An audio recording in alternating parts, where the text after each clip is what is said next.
एक सवाल, आप सामाजिक कार्यकर्ता हैं, आरएसएस से भी जुड़े हैं, लेकिन अक्सर ये देखा जाता है कि जब मीडिया के लोग साधु संतों के खिलाफ गलत खबरें चलाते हैं तो उसमें आप देखते होंगे कि जो कमेंट करने वाले हैं वो अक्सर हिंदुओं की संख्या ज़्यादा है।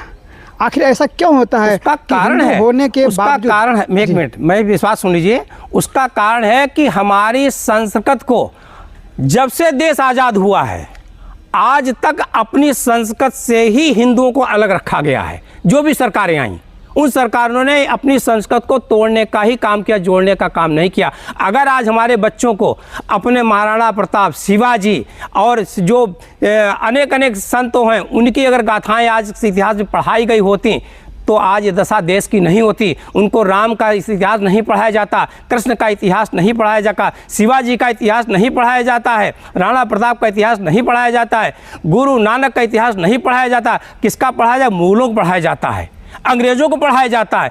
जब उनका इतिहास पढ़ा जाए तो हमारे बच्चों के अंदर क्या होगा? उनको पता ही नहीं कि मेरे धर्म में कितने कितने महापुरुष हुए हैं। इसलिए उसका मेन कारण रीजन यही है, उनके वो अपनी संस्कृत से बिल्कुल टोटल कट चुके हैं, अलग हो चुके हैं और उनके दिमाग में जो भरा गया है कचरा, वही कचरा निकल करके इस समय सामने आ रहा है। तो क्या आपको लगता है कि आप एक हिंदू के लिए जो इतना प्रचार कर रहे हैं और उसके बाद अगर हिंदुओं को सबसे जल्दी विश्वास हो जाता है अपने धर्म के खिलाफ कोई भी अगर बोलता है तो इसका समाधान क्या है आपके साथ? समाधान यही है, अभी जैसे बागेश्वर वाले अपने धीरेन्द्र शास्त्री जी जगा रहे हैं, इस प्रकार से हम तो ये भी कहूँगा कि अन्य संत लोग जो हैं वो भी खुलकर सामने आए। अपनी संस्कृत के लिए सामने समाज में आना पड़ेगा। बापूजी ने क्या किया? बापूजी ने तो यही किया था ना कि ईसाई मिस्रियों को धर्मांतर से बचाने का काम किया था और अपने धर्म वापस लाए थे, और वो भी विशाल रूप में किया था। तो उसका परिणाम आज ये मिला है कि आज 12 साल से उनको जेल में रखा गया है और उनको जमानत अगर मिलती भी कोर्ट से 12 साल बाद है तो मीडिया पेट में दर्द चालू हो जाता है।